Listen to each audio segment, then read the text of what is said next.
When a dating show finishes its run with a staggering 0 out of 12 success rate, we have to pause and ask ourselves what went fundamentally wrong. The Better Late Than Single reunion and after-service special laid bare all the lingering tensions, ghosted connections, and unhealed wounds of its cast, leaving us to wonder if these participants ever truly stood a chance in the real world. As a relationship psychology expert, watching these individuals navigate post-show reality has been equal parts fascinating and deeply frustrating. Today, we are going to dissect the behavioral patterns, communication breakdowns, and psychological hurdles that doomed these connections before they even started. Make sure to hit that subscribe button right now so you never miss an expert breakdown. And stay until the end to hear my ultimate prediction on which of these dynamics might actually find redemption in the future. Hyuk-Joon and Hyun-Seo. The cost of performative connections and ghosting. Looking at Hyuk-Joon and Hyun-Seo, I feel a profound sense of annoyance mixed with immense sympathy for Hyun-Seo. Their post-show reality was defined by radio silence for 3 to 6 months, with Hyun-Seo finally breaking the ice by messaging him and declaring, "I knew you wouldn't reach out to me." That single text speaks volumes about emotional safety in a relationship. When one partner inherently expects abandonment or neglect from the other, the foundational trust is already shattered. Hyuk-Joon's behavior throughout this situation exemplifies performative compliance, where someone makes a choice purely for optics rather than genuine desire. It is like buying an expensive gym membership just to take a selfie for social media, with zero intention of ever actually lifting a weight. This ghosting behavior reminds me of Sung-il from Singles Inferno 5, who also ghosted Minji after the show ended, even though they were an ending couple. Generally speaking, no matter what they say, this action shows that these two men only went on the show to public relations themselves. During their one-on-one at the reunion, Hyun-Seo bravely called him out, asking if he chose her simply to save his reputation and avoid public backlash. Meanwhile, Hyuk-Joon's physical reactions, his skeptical question mark face and head tilting, revealed a defensive detachment that completely invalidated her very valid grievances. We later learned from his show interviews that he had quietly lost interest and even labeled Hyun-Seo negative behind her back, a betrayal she only discovered while watching the broadcast. This is a classic case of pace mismatch and emotional cowardice, where one person checks out internally while pretending everything is fine externally to avoid awkward confrontations. Hyun-Seo and Jin-Woo. When fear of awkwardness trumps potential love.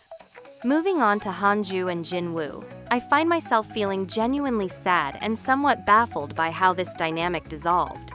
While they chose each other at the end of the show to explore a connection, Hyun-Seo ultimately pulled the plug and rejected Jin-Woo, citing lingering resentment over him pursuing other women during the experiment. She also expressed a deep-seated fear that dating and subsequently breaking up would create unbearable awkwardness within their wider cast friend group. To add more about Hyun-Seo, I really do not understand her reason of being afraid of losing friendship if she dates Jin-Woo in real life. What does that even mean? So the program was created to make a group of friends play together instead of creating dating couples? Anyway, making an excuse like that is unacceptable, because on the show, she acted very strong and bravely moved forward despite being rejected many times. Let's analyze this through a psychological lens. Hyun-Seo is allowing future anxiety to dictate present happiness, which is a classic defense mechanism against vulnerability. It is like refusing to board an airplane because you are terrified of turbulence, missing out on an incredible destination altogether. However, her reasoning about group dynamics crumbles under basic scrutiny, especially when we look at Hyuk-Joon and Hyun-Seo going months without uttering a word to each other. The group simply is not as tightly knit as Hyun-Seo convinced herself it was.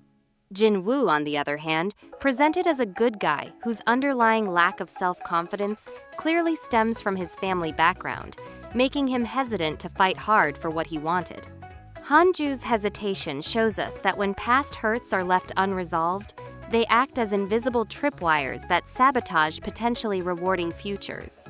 The crucial dating lesson here is that you cannot protect your heart from future pain without also accidentally locking out future joy. If you let hypothetical social awkwardness dictate your romantic choices, you will always choose the safety of loneliness over the messy, beautiful reality of love. Soo-Hyun and Tae-Hoon, the dangerous trap of holding on to unreciprocated hope. Finally, we arrive at the most heartbreaking dynamic of the season. Soo-Hyun and Tae-Hoon, a pairing that resulted in absolute zero contact after the cameras stopped rolling. Despite Tae-Hoon's widely criticized, poor behavior during the show, which landed him at the absolute bottom of viewer tier lists right alongside Hyuk-Joon, Soo-Hyun still spoke positively of him at the reunion. She even went so far as to ask painful, self-deprecating questions like, "Am I unattractive to you?" As a relationship analyst, watching someone subject themselves to this kind of psychological collateral damage is deeply painful. Soo-Hyun's self-esteem took a massive hit, and her continued attachment to a man who clearly gave her nothing is a prime example of intermittent reinforcement trauma bonding. It is like pulling the lever on a slot machine over and over again, hoping the next pull will finally yield a payout, even though the machine is fundamentally broken. The male cast members rightly called Tae-Hoon out for his actions, yet Soo-Hyun's internal narrative remained stuck in a loop of self-blame. When your self-worth becomes entirely dependent on the validation of someone who treats you as an afterthought, you are handing them the steering wheel of your emotional well-being. Prediction and future outlook.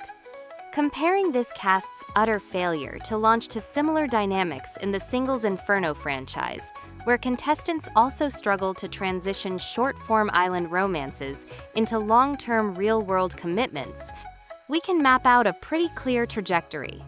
Just like those reality alumni who briefly reunited for awkward YouTube specials before permanently parting ways, I predict that none of these three pairings will ever establish genuine romantic relationships in private.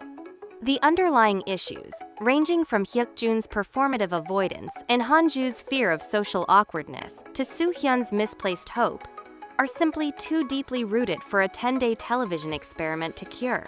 Without extensive, camera-free bonding time and intensive personal growth outside of a constructed reality television environment, these mother solo contestants are unfortunately destined to repeat these exact same relational cycles until they do the hard internal work on their own.